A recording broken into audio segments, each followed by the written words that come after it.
आज गुप्त नवरात्रि का तीसरा दिन आद्य महाविद्या त्रिपुर सुंदरी का होता है। देवी त्रिपुर सुंदरी अनुपम सौंदर्य, भक्तों को अभय प्रदान करने वाली, यौवन युक्त और तीनों लोकों में विराजमान है और उन्हें कई नामों से जाना जाता है। इन्हें राज राजेश्वरी, बाला, ललिता, मीनाक्षी, कामाक्षी, शताक्षी, कामेश्वरी भी कहा जाता है। अपनी सुंदरता और मोहकता से देवासुर संग्राम में असुरों को वश में कर लिया था। कहते हैं कि त्रिपुर सुंदरी की आराधना करने वाले भक्तों को लौकिक और पारलौकिक शक्तियां प्राप्त होती हैं। देवी पुराण में माता की बहुत सी शक्तियों के बारे में बात की गई है। ये सिर्फ तंत्र साधना के लिए नहीं, बल्कि सुंदर रूप के लिए भी विख्यात जानी जाती हैं। आइए जानते हैं इनके स्वरूप और इसके पीछे जुड़ी पौराणिक कथा के बारे में। देवी त्रिपुर सुंदरी शांत मुद्रा में लेटे हुए सदा शिव की नाभि से निर्गत कमल आसन पर विराजमान है। चतुर्भुजी भुजाओं में देवी के पास अंकुश, धनुष और बाण है। देवी के आसन को ब्रह्मा, विष्णु, शिव और यमराज अपने मस्तक पर धारण करते हैं। देवी 3 नेत्रों से युक्त और मस्तक पर अर्धचंद्र धारण करती हैं। देवी त्रिपुर सुंदरी अपने भक्तों की हर प्रकार की मनोकामना को पूरा करती हैं। उनकी हर विपत्ति को दूर करती हैं और उन्हें अभय प्रदान करती हैं। कहा जाता है कि देवी त्रिपुर सुंदरी की पूजा करने से आत्मिक बल, यश और कीर्ति की प्राप्ति होती है। पौराणिक कथाओं के अनुसार देवी त्रिपुर सुंदरी के उत्पत्ति का रहस्य सती वियोग के पश्चात भगवान शिव सर्वदा ध्यान मगन रहते हुए उन्होंने अपने संपूर्ण कर्म का परित्याग कर दिया, जिसके कारण तीनों लोकों के संचालन में व्याधि उत्पन्न हो रही थी। उधर तारकासुर ब्रह्मा जी से वर प्राप्त किया कि उसकी मृत्यु शिव के पुत्र द्वारा ही होगी। समस्त देवताओं ने भगवान शिव को ध्यान से जगाने के लिए कामदेव और उनकी पत्नी रति देवी को कैलाश भेजा। कामदेव ने कुसुम सर नामक मोहिनी वाण से भगवान शिव पर प्रहार किया। परिणाम स्वरूप शिवजी का ध्यान भंग हो गया। देखते ही देखते भगवान शिव के तीसरे नेत्र से उत्पन्न क्रोध अग्नि ने कामदेव को जलाकर भस्म कर दिया। कामदेव की पत्नी रति द्वारा अत्यंत दारुण विलाप करने पर भगवान शिव ने कामदेव को पुनः द्वापर युग में भगवान कृष्ण के पुत्र रूप में जन्म धारण करने का वरदान दिया और वहां से अंतर ध्यान हो गए। सभी देवताओं और रति के जाने के पश्चात भगवान शिव के एक गण द्वारा कामदेव के भस्म से मूर्ति निर्मित की गई और उस निर्मित मूर्ति से एक पुरुष पैदा हुआ। उस पुरुष ने भगवान शिव की स्तुति करी। इससे भगवान शिव द्वारा उस पुरुष का नाम भांड रखा गया। शिव के क्रोध से उत्पन्न होने के कारण भांड तमोगुण संपन्न था। वे धीरे धीरे तीनों लोकों पर भयंकर उत्पात मचाने लगा। देवराज इंद्र के राज्य के समान ही भंडासुर ने स्वर्ग जैसे राज्य का निर्माण किया तथा राज करने लगा। तदंतर भंडासुर ने स्वर्गलोक पर आक्रमण कर देवराज इंद्र और स्वर्ग राज्य को चारों ओर से घेर लिया। भयभीत इंद्र नारद मुनि की शरण में गए और इस समस्या के निवारण का उपाय पूछा। देवऋषि नारद ने आद्य शक्ति की यथाविधि अपने रक्त तथा मांस से आराधना करने का परामर्श दिया। देवराज इंद्र ने देवी की आराधना की और देवी ने त्रिपुर सुंदरी स्वरूप से प्रकट हो भांडासुर का वध कर देवराज पर कृपा की और समस्त देवताओं को भय मुक्त कर दिया। जय मां भगवती, जय मां दुर्गा। अभी हम सुनते हैं नवरात्रि के तीसरे दिन पढ़ा व सुने जाने वाला देवी भागवत पुराण का पाठ। व्यास जी बोले, मंत्री की बात सुनकर मदोमत राजा महिषासुर अपने वयोवृद्ध मंत्रियों को बुलाकर उनसे ये वचन कहने लगा। राजा बोला, हे मंत्रीगण, आप लोग निर्भीकता पूर्वक मुझे शीघ्र बताएं कि इस समय मुझे क्या करना चाहिए। आप लोग इस कार्य में प्रवीण हैं, साथ ही साम तथा दंड आदि नीतियों में भी कुशल हैं। कहीं देवताओं के द्वारा रची गई शांभरी माया के रूप में तो ये नहीं आई हुई। अतः आप लोग मुझे ये बताएं कि इस समय किस नीति का सहारा लिया जाए। मंत्रीगण बोले, हे राजन, बुद्धिमान लोगों को सदा सत्य और प्रिय बोलना चाहिए तथा सम्यक विचार करके हितकर कार्य करना चाहिए। हे राजन, सत्य वचन कल्याणकारी होता है और प्रिय वचन प्राय अहितकार होता है। इस लोक में अप्रिय वचन भी मनुष्यों के लिए उसी प्रकार हितकारक होता है जैसे औषधि अरुचिकर होते हुए भी मनुष्यों के रोगों का नाश करने वाली होती है। हे पृथ्वीपति, सत्य बात को सुनने तथा मानने वाला दुर्लभ है, सत्य बोलने वाला तो परम दुर्लभ है, किंतु चाटुकारिता पूर्ण बातें करने वाले बहुत से लोग हैं। हे राजन, इस गूढ़ विषय में हम लोग कुछ कैसे कह सकते हैं, और फिर इस त्रिलोकी में भविष्य में होने वाले शुभ अथवा अशुभ परिणाम के विषय में कौन जान सकता है। राजा बोला, आप लोग अपनी अपनी बुद्धि के अनुसार अलग अलग विचार प्रकट करें, जिसका जो भाव होगा उसे सुनकर मैं स्वयं विचार करूंगा, क्योंकि बुद्धिमान पुरुषों को चाहिए कि अनेक लोगों के मंतव्य सुनकर और फिर उन पर बार बार विचार करके उनमें से अपने लिए जो कल्याणप्रद हो उसी पर काम करे। व्यास जी बोले, उसकी ये बात सुनकर महाबली विरूपाक्ष राजा महेश को प्रसन्न करते हेतु शीघ्र कहने लगा। विरूपाक्ष बोला, हे राजन, यह बेचारी स्त्री मदमत होकर जो कुछ बोल रही है उन बातों को आप केवल धमकी भर समझे, ये जानते हुए कि झूठ और साहस स्त्रियों की आदत होती है। भला कौन एक ऐसी स्त्री के कहे हुए युद्धोन्मादी कठोर वाक्यों से डरेगा। हे राजन, तीनों लोकों पर विजय प्राप्त करके भी आज आप स्त्री के भय से ग्रस्त हो गए हैं। उसकी अधीनता स्वीकार कर लेने पर इस लोक में अवश्य ही आप जैसे वीर की अपकीर्ति होगी। अतएव हे महाराज, मैं अकेला ही उस चंडिका से युद्ध करने के लिए जा रहा हूँ और उसे निश्चित रूप से मार ही डालूंगा। अब आप भय मुक्त हो जाए। अपनी सेना के साथ वहां जाकर अनेक प्रकार के शस्त्र अस्त्रों से मैं उस दुस्सह तथा प्रचंड पराक्रम संपन्न चंडिका का निश्चय ही वध कर दूंगा, अथवा उसे नागपाश में बांधकर जीवित दशा में ही आपके पास ले आऊंगा, जिससे वे सदा के लिए आपकी वशवर्तनी हो जाए। हे राजन, अब आप मेरा पराक्रम देखें। व्यास जी बोले, विरूपाक्ष की बात सुनकर दुर्धर ने कहा, हे राजन, बुद्धिमान विरूपाक्ष ने यथार्थ बात कही है। प्रतिभा संपन्न आप अब मेरी भी उत्तम बात सुन लें। अनुमान से ऐसा प्रतीत होता है कि सुंदर दांतों वाली यही स्त्री कामातुर है। अपने रूप के गर्व में चूर इस प्रकार की नायिकाएं अपने प्रिय को डरा धमकाकर वश में करने का प्रयास करती हैं। वैसे ही ये सुंदरी भी आपको धमकाकर अपने वश में करना चाहती है। ये तो माननीय स्त्रियों का हाव भाव होता है, और रस का महान ज्ञाता ही उस हाव भाव को समझ पाता है। आसक्त प्रेमी के प्रति किसी स्त्री की ऐसी वयोकृति होती ही है, जिसे काम शास्त्र का विद्वान कोई विरला पुरुष ही समझ पाता है। जैसे उसने कहा, मैं तुम्हें युद्ध क्षेत्र में वाणों से मार डालूंगी। इस कथन में बहुत बड़ा रहस्य निहित है, जिसे रहस्य विधि भली भांति समझ सकते हैं। माननीय स्त्रियों के बाण तो उनके कटाक्षी कहे गए हैं, और हे राजन, उनके व्यंग्यपूर्ण वचन दूसरे पुष्पांजलि में बाण है, क्योंकि कटाक्ष को छोड़कर वे अन्य प्रकार के बाण भला आप पर क्या चला सकेगी। जब ब्रह्मा विष्णु महेश आदि में आप पर बाण चलाने की शक्ति नहीं, तब वैसी स्त्रियों में अन्य बाण चलाने की शक्ति कहाँ। उसने अमात्य से जो कहा था कि हे मंद, मैं तुम्हारे राजा को अपने नेत्र बाणों से बेध डालूंगी, इस कथन का तात्पर्य मंत्री ने विपरीत ही समझ लिया। उसने प्रधान अमात्य से जो ये कहा था कि मैं तुम्हारे स्वामी को रमणीय राध्या पर गिरा दूंगी, इस कथन का तात्पर्य उस स्त्री के द्वारा विपरीत रति क्रीड़ा का किया जाना समझना चाहिए। साथ ही उसने जो ये बात कही कि मैं उन्हें प्राणहीन कर दूंगी। हे राजन, पुरुषों में वीर्य को ही प्राण कहा गया है, अतः उस स्त्री के कथन का तात्पर्य आपको वीर्यहीन कर देने से है, इसके अतिरिक्त दूसरी बात नहीं। हे राजन, व्यंग भरे इस कथन के द्वारा वह सुंदरी आपको पति के रूप में वर्ण करना चाहती है। रस शास्त्र के विद्वानों को विचार पूर्वक इस कथन का अभिप्राय भली भांति जान लेना चाहिए। हे महाराज, ऐसा जानकर आपको उसके प्रति रस में व्यवहार करना चाहिए। हे राजन, साम, प्रिय वचन और दान, प्रलोभन आदि यही दो उपाय उसे वश में करने के हैं। इनके अतिरिक्त कोई दूसरा उपाय नहीं है।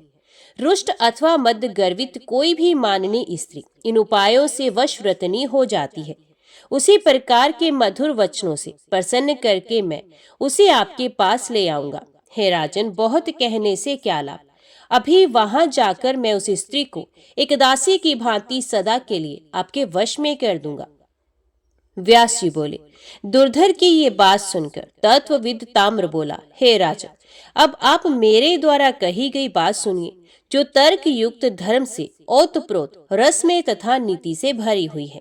हे मानक, ये बुद्धि संपन्न स्त्री ना कामातुर है, ना आप पर आसक्त है, और ना तो उसने व्यंग्यपूर्ण बातें ही कही हैं। हे महाबाहो, ये तो महान आश्चर्य है कि एक अत्यधिक रूपवती और मनोहर स्त्री बिना किसी का आश्रय लिए अकेली ही युद्ध हेतु आई हुई है। 18 भुजाओं से संपन्न ऐसी पराक्रमशालिनी तथा सुंदर स्त्री किसी के भी द्वारा तीनों लोकों में ना तो देखी गई, ना तो सुनी ही गई। उसने अनेक प्रकार के शुद्ध आयुध धारण कर रखे हैं। हे राजन, इससे मैं तो ये मानता हूँ कि समय ने सब कुछ हमारे विपरीत कर दिया है। मैंने रात में अपशगुन सूचक अनेक स्वप्न देखे हैं।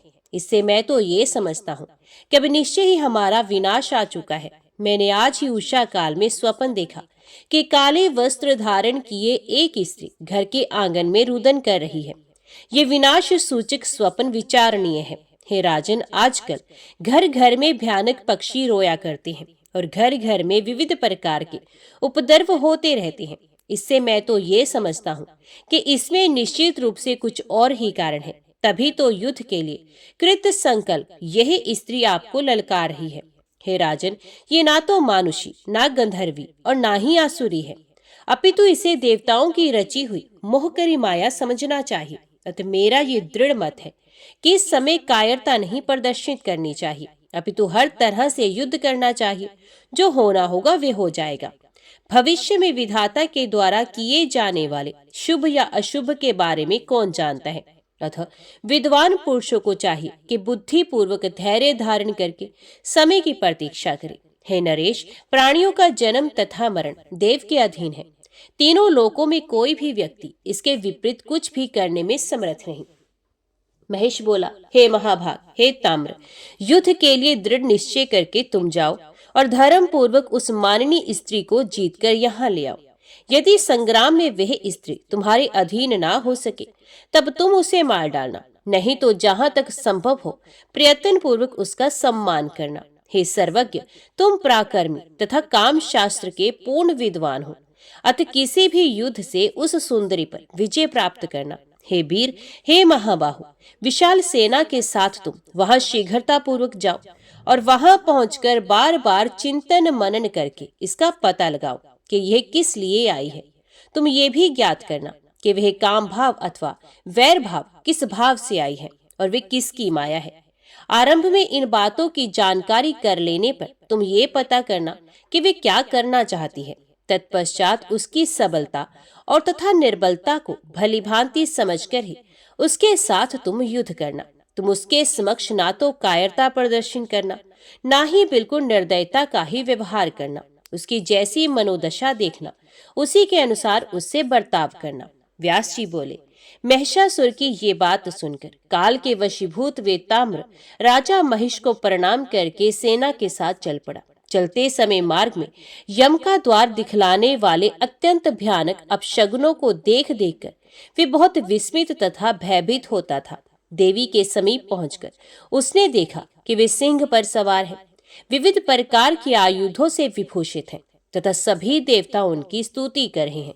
तदंतर उस ताम्र ने विनम्र भाव से खड़े होकर सामनीति का आश्रय लेकर मधुर वाणी में शांति पूर्वक देवी से ये वचन कहा, हे देवी, दैत्यों के अधिपति तथा विशाल सिंगों वाले राजा महिष आपके रूप तथा गुणों पर मोहित होकर आपसे विवाह करने की अभिलाषा रखती हैं।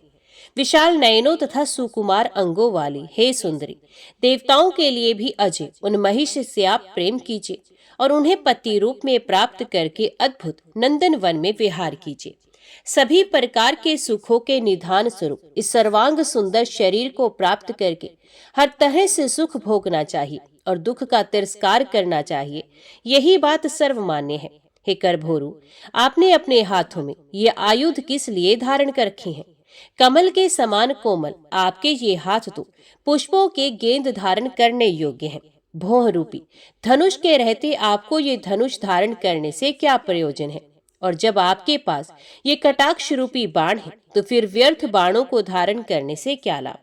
इस संसार में युद्ध दुखदाई होता है अतः ज्ञानी जन को युद्ध नहीं करना चाहिए। राज्य तथा धन के लोलुप लोग ही परस्पर युद्ध करते हैं। पुष्पों से भी युद्ध नहीं करना चाहिए, फिर तीक्ष्ण बाणों से युद्ध की तो बात ही क्या। अपने अंगों का शिद जाना भला किसकी प्रसन्नता का कारण बन सकता है। अतएव हे तनवंगी, आप कृपा करें और देवताओं तथा दानवों के द्वारा पूजित मेरे स्वामी महेश को पति के रूप में स्वीकार करें। वे आपके सभी वांछित मनोरथ पूर्ण करेंगे और उन्हें पति रूप में पाकर आप सदा के लिए उनकी पटरानी बन जाएंगी, इसमें संदेह नहीं। हे देवी, आप मेरी बात मान लें, इससे आपको उत्तम सुख मिलेगा। कष्ट पाकर भी संग्राम में विजय का संदेह बना रहता है, इसमें संशय नहीं है। हे सुंदरी, आप राजनीति भलीभांति जानती हैं, अतः हजारों हजारों वर्षों तक राज्य सुख का भोग करें। आपको तेजस्वी पुत्र प्राप्त होगा, वे भी राजा बनेगा। इस प्रकार आप युवावस्था में क्रीड़ा सुख प्राप्त करके वृद्ध अवस्था में आनंद प्राप्त करेंगी। व्यास जी बोले, उस ताम्र की ये बात सुनकर भगवती जगदम्बिका मेघ के समान गंभीर वाणी में उससे हंसते हुए कहने लगी। देवी बोली, हे ताम्र, तुम अपने स्वामी महिष के पास जाओ और मरने को उदित मंद बुद्धि, अति कामातुर तथा ज्ञान शून्य उस मूर्ख से कहो कि जिस प्रकार तुम्हारी माता महिषी घास खाने वाली, परोड़ा, विशाल सींगों वाली, लंबी पूंछ वाली तथा महान उदर वाली है, वैसी मैं नहीं हूँ। मैं ना देवराज इंद्र को, ना विष्णु को, ना शिव को, ना कुबेर को, ना वरुण को, ना ब्रह्मा को, ना त्यो अग्नि देव को ही चाहती हूँ। जब मैंने इन देवताओं की उपेक्षा कर दी है, तब भला मैं एक पशु का उसके किस गुण से प्रसन्न होकर वर्ण करूंगी। इससे संसार में मेरी ही निंदा होगी। मैं पति का वर्ण करने वाली साधारण स्त्री नहीं हूँ। मेरे पति तो साक्षात प्रभु हैं। वे सब कुछ करने वाले, सबके साक्षी, कुछ भी ना करने वाले, इच्छा रहित, सदा रहने वाले, निर्गुण, मोह रहित, अनंतु, निरालम, आश्रय रहित, सर्वज्ञ, सर्वव्यापी, साक्षी, पूर्ण, पूर्ण आश्रय वाले, कल्याणकारी, सबको आश्रय देने में समर्थ, शांत, सबको देखने वाले तथा सबकी भावनाओं को जानने वाले हैं। उन प्रभु को छोड़कर मैं मूर्ख महिष को अपना पति क्यों बनाना चाहूंगी। उससे कह देना, अब तुम उठकर युद्ध करो। मैं तुम्हें या तो यम का वाहन बना दूंगी अथवा मनुष्यों के लिए पानी ढोने वाला महिष बना दूंगी। अरे पापी, यदि जीवित रहने की तुम्हारी इच्छा हो तो शीघ्र ही समस्त दानवों को साथ लेकर पाताल लोक चले जाओ, अन्यथा मैं युद्ध में मार डालूंगी। इस संसार में समान कुल तथा आचार वालों का परस्पर संबंध सुखदायक होता है। इसके विपरीत बिना सोचे समझे यदि संबंध हो जाता है तो वह बड़ा दुखदायी होता है। अरे महिष, तुम मूर्ख हो जो ये कहते हो कि हे भामिनी, मुझे पति रूप में स्वीकार कर लो। कहाँ मैं और कहाँ तुम, सींग धारण करने वाले महिष। हम दोनों का ये कैसा संबंध। अतः अब तुम पाताल लोक चले जाओ अथवा मुझसे युद्ध करो। मैं तुम्हें बंधु बांधवों सहित निश्चय ही मार डालूंगी। नहीं तो देवताओं का यज्ञ भाग दे दो और देवलोक छोड़कर सुखी हो जाओ। व्यास जी बोले, ऐसा कहकर देवी ने बड़ी जोर से अद्भुत गर्जना की। वे गर्जन प्रलय कालीन भीषण ध्वनि के समान तथा दैत्यों को भयभीत कर देने वाला था। उस नाद से पृथ्वी कांप उठी और पर्वत डगमगाने लगा तथा दैत्यों की पत्नियों के गर्भ गिर गए। उस शब्द को सुनकर ताम्र के मन में भय व्याप्त हो गया और तब वह वहां से भागकर महिषासुर के पास जा पहुंचा और बोला, हे राजन, उसके नगर में जो भी दैत्य थे वे सब बड़े चिंतित हुए। वे उस ध्वनि के प्रभाव से बधिर हो गए और वहां से भागने लगे। उसी समय देवी का सिंह भी क्रोध पूर्वक अपने अवालों, गर्दन के बालों को फैलाकर बड़े जोर से दहाड़ा। उस गर्जन से सभी दैत्य बहुत डर गए। ताम्र को वापस आया हुआ देखकर महिषासुर को बहुत विस्मय हुआ। वे उसी समय मंत्रियों के साथ विचार विमर्श करने लगा कि अब आगे क्या करना चाहिए। उसने कहा, हे श्रेष्ठ दानवों, हमें आत्मरक्षा के लिए किले के भीतर ही रहना चाहिए अथवा बाहर निकलकर युद्ध करना चाहिए अथवा भाग जाने में ही हमारा कल्याण है। आप बुद्धिमान, अजय और सभी शास्त्रों के विद्वान हैं, इसलिए मेरे कार्य की सिद्धि के लिए तुम्हें अत्यंत गुप्त रीति से मंत्रणा करनी चाहिए, क्योंकि मंत्रणा को राज्य का मूल कहा गया है। यदि मंत्र सुरक्षित गुप्त रहे तो राज्य की सुरक्षा संभव है। इसलिए बुद्धिमान और सदाचारी राजा को सदैव अपने मंत्रियों से गुप्त रूप से परामर्श करना चाहिए। मंत्र खुलते ही राज्य और राजा दोनों नष्ट हो जाते हैं अतः अपनी समृद्धि की इच्छा रखने वाले राजा को भेद खुल जाने के डर से सदैव गुप्त मंत्रणा करनी चाहिए। अतः इस समय आप मंत्रीगण नीतिगत निर्णयों पर भलीभांति विचार कर मुझे देश काल के अनुरूप सार्थक एवं हितकर परामर्श दें। कृपया देवताओं द्वारा बनाई गई इस अत्यंत शक्तिशाली महिला के रहस्य पर विचार करें, जो बिना किसी की मदद के अकेली यहाँ आई है। वो बोला, हमें युद्ध के लिए ललकार रही है। इससे अधिक आश्चर्य की बात क्या हो सकती है? इसमें मेरी जीत होगी या हार, तीनों लोकों में कौन जानता है। ना तो अधिक संख्या में रहने वालों की सदैव विजय होती है और ना ही अकेले रहने पर भी किसी की पराजय होती है। युद्ध में जय और पराजय सदैव भाग्य के वश में ही जानना चाहिए। पुरुषार्थी कहते हैं, किसने देखा भाग्य क्या है? इसलिए बुद्धिमान लोग इसे अदृश्य कहते हैं। इसके अस्तित्व का प्रमाण क्या है? वह केवल कायरों को आशा देने का एक साधन है। शक्तिशाली लोग उसे कहीं नहीं देखते। उद्यम और नियति, ये दोनों बहादुर और कायरों की मान्यताएं हैं। इसलिए हमें सभी बातों पर सोच समझकर विचार करना चाहिए और अपना कर्तव्य निर्धारित करना चाहिए। व्यास जी ने कहा, राजा महेश का ये संक्षिप्त कथन सुनकर महाबली विदालक्ष्य ने हाथ जोड़कर अपने महाराज महिषासुर से ये शब्द कहे, हे राजन, बड़ी बड़ी आंखों वाली इस स्त्री का बार बार ध्यान पूर्वक पता लगाना चाहिए कि वे यहाँ क्यों और कहाँ से आई है तथा किसकी पत्नी है। मैं समझता हूँ कि स्त्री के द्वारा तुम्हारी मृत्यु होगी। ये भलीभांति जानकर सभी देवताओं ने अपने तेज से उस कमल नयन वाली स्त्री को उत्पन्न करके यहाँ भेजा है। जो देवता युद्ध देखना चाहते हैं वे भी आकाश में छुपे हुए हैं और अवसर आने पर जो देवता युद्ध करना चाहते हैं वे उनकी सहायता करेंगे। ऐसा उस स्त्री के द्वारा वे विष्णु तथा अन्य प्रमुखों को आगे बढ़ाते हैं। युद्ध में देवता हम सबको मार डालेंगे और वह स्त्री तुम्हें भी मार डालेगी। हे राजन, मैं समझ गया कि उन देवताओं का यही अभिप्राय है, परंतु भविष्य में मेरा इसके परिणामों का कोई ज्ञान नहीं। हे भगवान, मैं तुमसे ये भी नहीं कह सकता कि इस समय लड़ाई मत करो। हे मेरे परमदेव, देवताओं द्वारा निर्मित इस कार्य में कोई भी निर्णय लेने में आप प्रमाण हैं। हम अनुयायियों का कर्तव्य है कि अवसर आने पर आपके लिए मरने या आपके साथ आनंद से रहने के लिए तैयार रहें। हे राजन, यह आश्चर्य की बात है कि एक महिला जिसे अपनी ताकत और सेना पर गर्व है, वे हमें युद्ध के लिए चुनौती दे रही है। दुर्मुख बोला, हे राजन, मैं ये पूर्ण रूप से जानता हूँ कि आज युद्ध में विजय निश्चित रूप से हम लोगों की होगी। हम लोगों को पलायन नहीं करना चाहिए, क्योंकि युद्ध से भाग जाना पुरुषों की कीर्ति को नष्ट करने वाला है। इंद्र आदि देवताओं के साथ भी युद्ध में जब हम लोगों ने ये निंदनीय कार्य नहीं किया था, तब उस अकेली स्त्री को सामने पाकर उससे डरकर भला कौन पलायन करेगा। अतः अब हमें युद्ध आरंभ कर देना चाहिए। युद्ध में हमारी मृत्यु हो अथवा विजय हो, जो होना होगा वे तो होगा ही। यथार्थ ज्ञान वाले को इस विषय में चिंता की क्या आवश्यकता। रणभूमि में मरने पर कीर्ति मिलेगी और विजयी होने पर जीवन में सुख मिलेगा। इन दोनों ही बातों को मन में स्थिर करके हमें आज ही युद्ध छेड़ देना चाहिए। युद्ध से पलायन कर जाने से हमारा यश नष्ट हो जाएगा। आयु के समाप्त हो जाने पर मृत्यु होनी तो निश्चित ही है। अतएव जीवन तथा मरण के लिए व्यर्थ चिंता नहीं करनी चाहिए।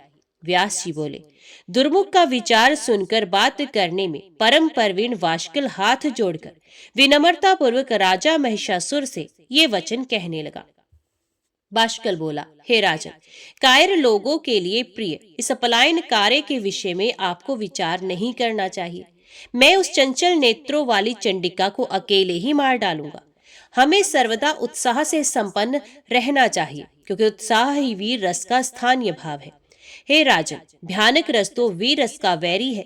अतएव हे राजन, भय का त्याग करके मैं अद्भुत युद्ध करूंगा। हे नरेंद्र, मैं उस चंडिका को मारकर उसे यमपुरी पहुंचा दूंगा।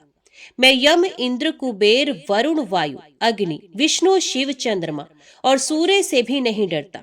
तब उस अकेली तथा मदोमती स्त्री से भला क्यों डरूंगा।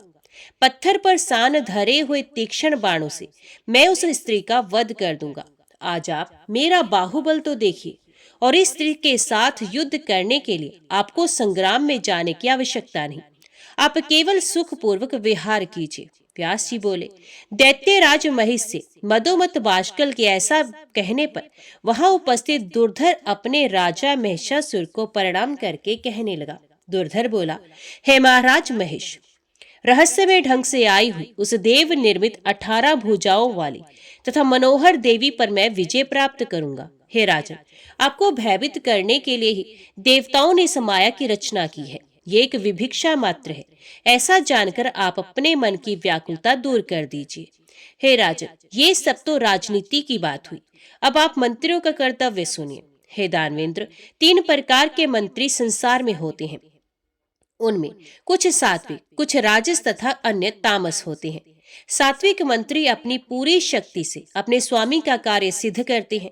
वे अपने स्वामी के कार्य में बिना कोई अवरोध उत्पन्न किए अपना कार्य करते हैं। ऐसे मंत्री एकाग्रचित, धर्मपरायण तथा मंत्र शास्त्रों, मंत्रणा से संबंधित शास्त्र के विद्वान होते हैं। राजस प्रकृति के मंत्री चंचल चित्त वाले होते हैं और वे सदा अपना कार्य साधने में लगे रहते हैं। जब कभी उनके मन में आ जाता है तब वे अपने स्वामी का भी काम कर देते हैं। तामस प्रकृति के मंत्री लोभपरायण होते हैं और वे सदैव अपना कार्य सिद्ध करने में संलग्न रहते हैं। वे अपने स्वामी का कार्य विनिष्ट करके भी अपना कार्य सिद्ध करते हैं। वे समय आने पर पक्ष के लोगों से प्रलोभन पाकर अपने स्वामी का भेद खोल देते हैं और घर में बैठे बैठे अपनी कमजोरी शत्रु पक्ष के लोगों को बता देते हैं। ऐसे मंत्री म्यान में छिपी तलवार की भांति अपने स्वामी के कार्य में बाधा डालते हैं और संग्राम की स्थिति उत्पन्न होने पर सदा उन्हें डराते रहते हैं। हे राजन, उन मंत्रियों का कभी विश्वास नहीं करना चाहिए, क्योंकि उनका विश्वास करने पर काम बिगड़ जाता है और गुप्त भेद भी खुल जाता है। लोभी, तमोगुणी, पापी, बुद्धिहीन, शठ तथा खल मंत्रियों का विश्वास कर लेने पर वे क्या क्या अनर्थ नहीं कर डालते। अतएव हे नरश्रेष्ठ, मैं स्वयं युद्ध भूमि में जाकर आपका कार्य संपन्न करूंगा। अब किसी भी तरह की चिंता ना करें। मैं उस दुराचारणी स्त्री को पकड़कर आपके पास शीघ्र ही ले आऊंगा। आप मेरा बल तथा धैर्य देखें। मैं अपनी पूरी शक्ति से अपने स्वामी का कार्य सिद्ध करूंगा। व्यास जी बोले, हे राजन, ऐसा कहकर अभिमान से चूर अंगों वाले तथा सभी शस्त्रास्त्रों के विशारद वे दोनों महाबाहु दैत्य वाष्कल तथा दुर्मुख सम्रांगण की ओर चल पड़े। इसके बाद वे दोनों मदोमत्त दानव समर भूमि में पहुंचकर मेघ गर्जन के समान गंभीर वाणी में देवी से कहने लगे, हे देवी, हे सुंदरी, जिन महान महिषासुर ने सभी देवताओं पर विजय प्राप्त कर ली है, सभी दैत्यों के अधिष्ठाता उन नरेश महिषासुर का आप वर्ण करने। वे सभी लक्षणों से संपन्न मनुष्य रूप धारण करके तथा दिव्य आभूषणों से अलंकृत होकर एकांत में आपसे मिलने के लिए आएंगे। हे सुंदर मुस्कान वाली देवी, उन्हें पति के रूप में स्वीकार कर लेने पर आपको तीनों लोकों का वैभव निश्चय ही प्राप्त हो जाएगा। अतः हे कांते, उन महिषासुर के प्रति आप अपने मन में परम प्रेम भाव रखिए। हे कोकिल भाषिणी, महान पराक्रमी महिषासुर को अपना पति बनाकर आप स्त्रियों के लिए अभिष्ट अद्भुत सांसारिक सुख प्राप्त करेंगी। देवी बोली, अरे दुष्ट, क्या तुम ये समझ रहे हो कि ये कोई काम मोहित, बुद्धिहीन तथा बल रहित नारी है? मैं उस मूर्ख महिषासुर की सेवा कैसे कर सकती हूँ? कुलीन स्त्रियां कुल चरित्र तथा गुण में समानता रखने वाले एवं रूप, चतुरता, बुद्धि, व्यवहार, क्षमा आदि से विशेष रूप से संपन्न पुरुष को ही स्वीकार करती हैं। ऐसी कौन देव रूपनी नारी होगी जो कामातुर होकर पशु रूप धारी तथा पशुओं में भी अधम महिष को अपना पति बनाना चाहेगी? हे वाष्कर और दुर्मुख, तुम लोग तत्काल अपने राजा महिषासुर के पास जाओ और हाथी के समान विशाल शरीर वाले तथा शरंगधारी उस दानव से मेरा संदेश कह दो कि तुम पाताल लोक चले जाओ अथवा यहाँ आकर मेरे साथ युद्ध करो। संग्राम होने पर भी इंद्र निर्भय हो सकते हैं, ये निश्चित है। मैं तुम्हारा वध करके ही जाऊंगी। बिना तुम्हें मारे मैं नहीं जा सकती। हे महामूर्ख, ये समझकर अब तुम जो चाहते हो वैसा करो। हे चतुष्पाद, बिना मुझको पराजित किए पृथ्वी के किसी भी भाग में, अंतरिक्ष या पर्वत की गुफा में कहीं भी अब तुम्हें शरण नहीं मिलेगी। व्यास जी बोले, देवी के ऐसा कहने पर क्रोध से तमतमाए नेत्रों वाले वे दोनों दैत्य धनुष बाण लेकर युद्ध करने के लिए तैयार हो गए। वे भगवती जगदम्बा भी गंभीर गर्जना करके निर्भीक भाव से विराजमान थी। हे कुरुनंदन, वे दोनों दैत्य घनघोर बाण वृष्टि करने लगे। भगवती जगदम्बा भी देवताओं की कार्य सिद्धि के निमित्त अत्यंत मधुर नाद करती हुई उन दोनों दानवों पर बाण समूह बरसाने लगी। उन दोनों में से वाष्कल शीघ्रता पूर्वक समर भूमि में देवी के सामने आ गया। उस समय दुर्मुख केवल दर्शक बनकर देवी की ओर मुख करके खड़ा रहा। अब भगवती तथा वाष्कल के बीच बाणों, तलवार तथा परित के प्रहार से भीषण युद्ध होने लगा, जो उत्साहहीन चित्त वाले लोगों के लिए भयदायक था। तत्पश्चात युद्ध के लिए उन्मत्त उस वाष्कल को देखकर जगदम्बिका कुपित हो गई और उन्होंने पत्थर की सान पर चढ़ाकर तीखे बनाए गए तथा कानों तक खींचे गए 5 बाणों से उस पर प्रहार किया। उस दानव ने भी अपने तीक्ष्ण बाणों से देवी के बाणों को काट दिया और पुनः सिंह पर विराजमान भगवती पर 7 बाणों से प्रहार किया। देवी भगवती ने उसके बाण को काटकर पानी चढ़ाकर तीक्ष्ण किए हुए 10 बाणों से उस दुष्ट पर प्रहार किया और वे बार बार जोर जोर से हंसने लगी। जगदम्बा ने अपने अर्ध चंद्राकार बाण से उसका धनुष काट डाला। तब वाष्कल भी गदा लेकर देवी को मारने के लिए उनकी ओर दौड़ा। अभिमान में चूर उस दानव को हाथ में गदा लिए आता हुआ देखकर देवी चंडिका ने अपनी गदा के प्रहार से उसे धराशायी कर दिया। वाष्कल मुहूर्त भर पृथ्वी पर पड़ा रहा। इसके बाद वे फिर उठ खड़ा हुआ और प्रचंड पराक्रमी उस वीर ने भी भगवती पर गदा चला दी। उस दैत्य को सामने आते देखकर भगवती ने कुपित होकर वाष्कल के वक्षस्थल पर त्रिशूल से प्रहार किया, जिससे वे गिर पड़ा और मारा गया। वाष्कल के गिरते ही उस दुरात्मा की सेना भाग गई और आकाश मंडल में विद्यमान देवता प्रसन्नता पूर्वक भगवती की जय जयकार करने लगे। उस दैत्य के मार दिए जाने पर महाबली दुर्मुख क्रोध आंखें लाल किए रणभूमि में देवी के समक्ष आया। उस समय वे वैभवशाली दैत्य अरे अबले ठहरो ठहरो ऐसा बार बार कहते हुए धनुष बाण धारण करके कवच पहने हुए रथ पर सवार था। उस दानव को अपनी ओर आते देखकर देवी ने शंख ध्वनि की और उसे कुपित करती हुई वे अपने धनुष की टंकार करने लगी। दुर्मुख भी बड़ी तेजी से सर्प के समान विषैले तीक्ष्ण बाण छोड़ने लगा। तब महामाया ने अपने बाणों से उन बाणों को काट डाला और वे गर्जन करने लगी। हे राजन, बाण शक्ति, गदा, मूसल और तोमर आदि के प्रहार से उन दोनों में परस्पर भयंकर युद्ध होने लगा। उस समय रणभूमि में रुधिर की नदी बह चली। उसके तट पर गिरे हुए मस्तक इस प्रकार सुशोभित हो रहे थे मानो वैतरणी पार करने के लिए तैरना सीखने वाले यमदूतों के द्वारा प्रसन्नता पूर्वक तुम्बी फल लाकर रख दिए गए हों। भूमि पर कटकर गिरे शवों तथा उन्हें खाने वाले भेड़िए आदि जंतुओं से वे रणभूमि अत्यंत भयंकर तथा दुर्गम हो गई थी।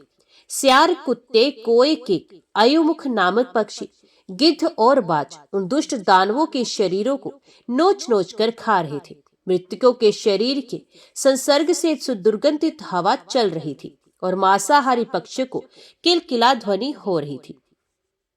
तब काल से मोहित वे दुरात्मा दुर्मुख अत्यंत क्रुद्ध हो उठा और गर्व के साथ अपनी सुंदर भुजा उठाकर देवी से कहने लगा, हे चंडिके, हे मूर्ख बाले, भाग जाओ, नहीं तो मैं तुम्हें अभी मार डालूंगा। अथवा हे वामुरे, मत से मत महिषासुर को स्वीकार करो। देवी बोली, अब तुम्हारी मृत्यु समीप है। तुम मोहित होकर ऐसा प्रलाप कर रहे हो, तभी अभी मैं तुम्हें भी उसी प्रकार मार डालूंगी जैसे मैंने इस वाष्कल को मारा है। हे मूर्ख, भाग जाओ, और यदि तुम्हें मृत्यु अच्छी लगती हो तो रुके रहो। तुम्हें मारने के बाद मैं मूर्ख महिषासुर का भी संहार करूंगी।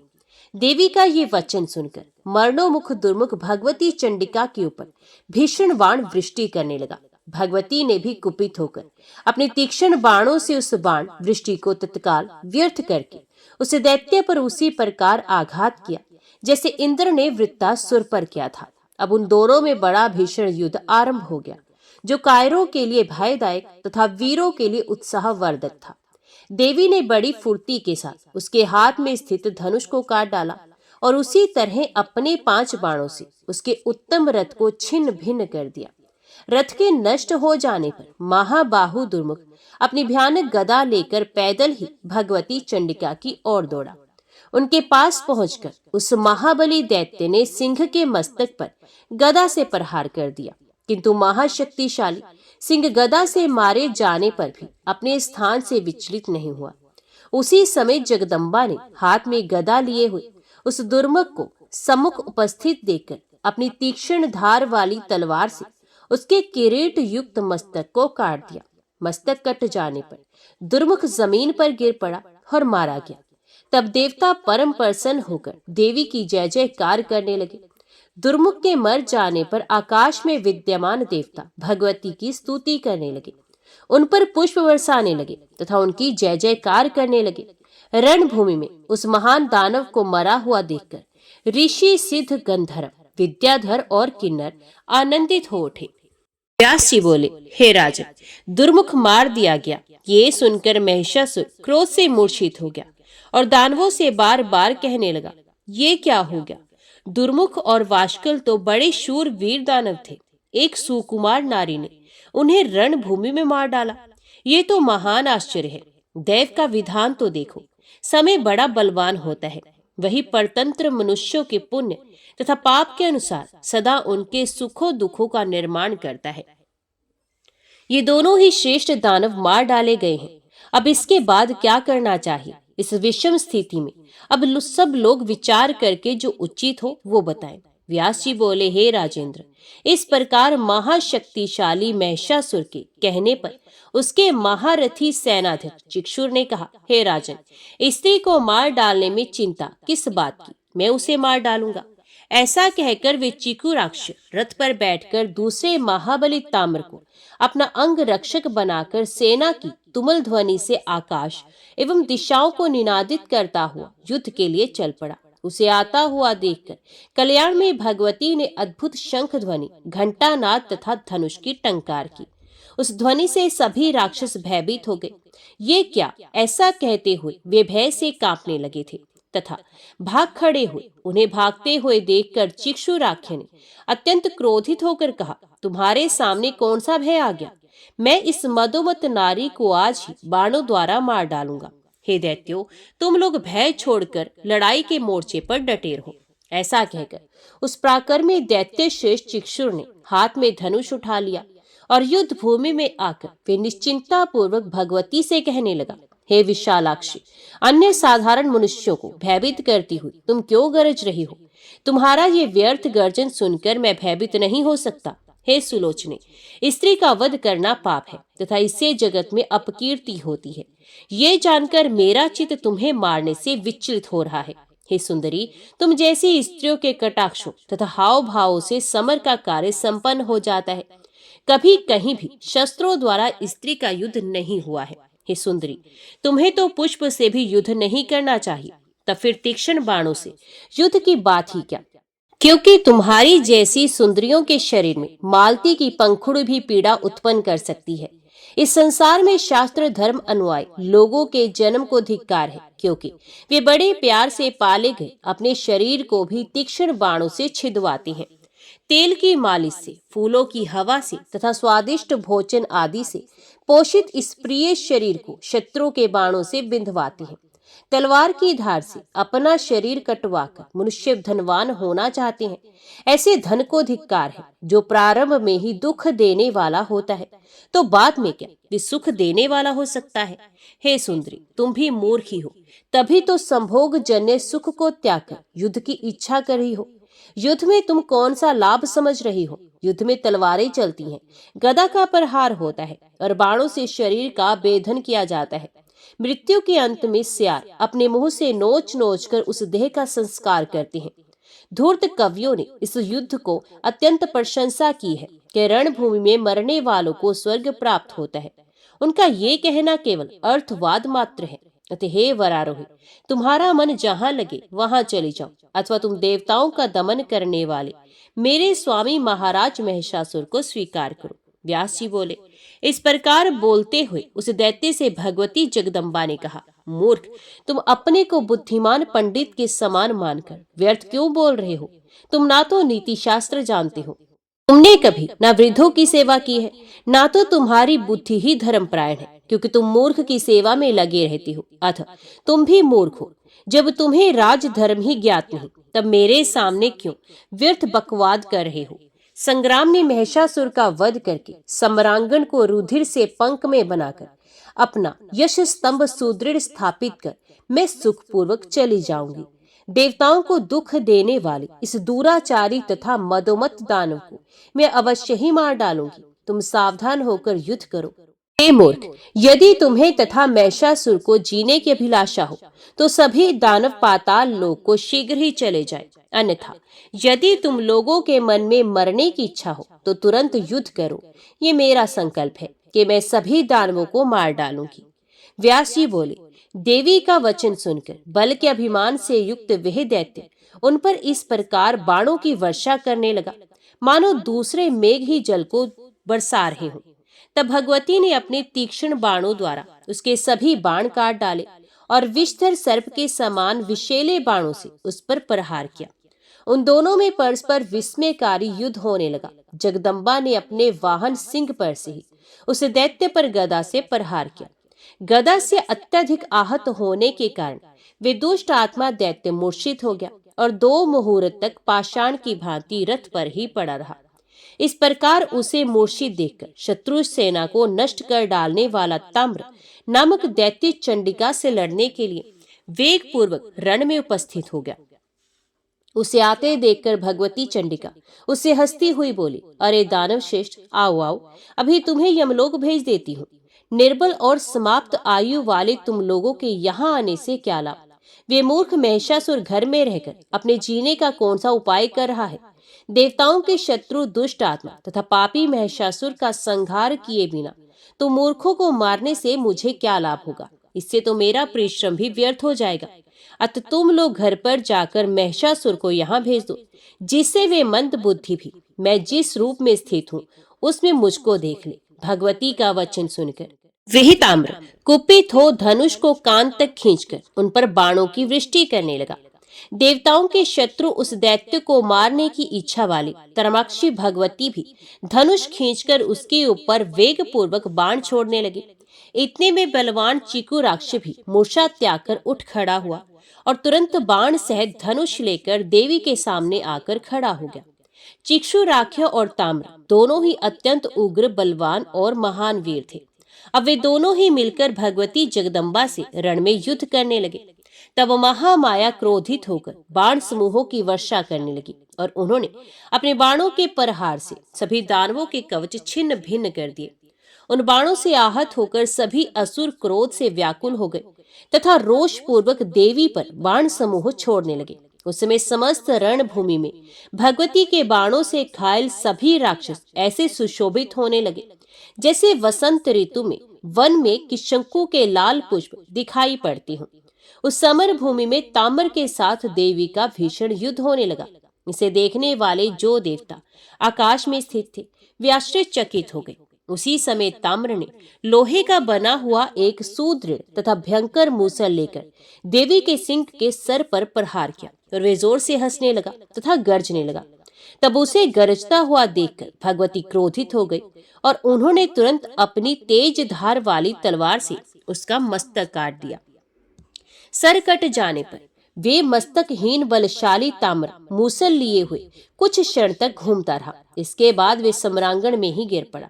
ताम्र को गिरा हुआ देखकर महाबली चिक्षुराक्ष खड्ग लेकर बड़े वेग से चंडिका की ओर झपटा। हाथ में तलवार लिए उस दानव को रण में अपनी ओर आते देखकर देवी ने भी तुरंत 5 बाणों से उस पर प्रहार किया।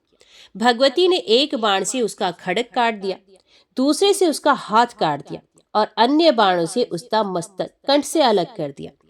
इस प्रकार युद्ध के लिए उन्मत्त रहने वाले उन दोनों क्रूर राक्षसों का वध हो गया। तब उन दोनों को सेना भयभीत होकर चारों दिशाओं में शीघ्रता पूर्वक भाग चली। उन दोनों दानवों को रण में मारा गया देखकर आकाश में विराजमान संपूर्ण देवता आह्लादित हो गए और प्रसन्नता पूर्वक भगवती की जय ध्वनि करते हुए फूलों की वर्षा करने लगे। ऋषि, देवता, गंधर्व, बेताल, सिद्ध और चारण वे सब भी देवी की जय जयकार, अंबिका को जय ऐसा बार बार बोलने लगे। जय मां भगवती, जय मां दुर्गा। आज की वीडियो में इतना ही। उम्मीद करती हूँ वीडियो आपको पसंद आई होगी। वीडियो पसंद आई हो तो वीडियो को लाइक और चैनल को सब्सक्राइब जरूर कीजिएगा। जय माता दी लिखकर कमेंट बॉक्स में अपनी हाजिरी और अपने सुझाव देना ना भूलेगा। तो मिलते हैं अगली कथा अगली वीडियो के साथ। तब तक के लिए देखते व सुनते रहिए। जय मां खंजर, जय माता दी।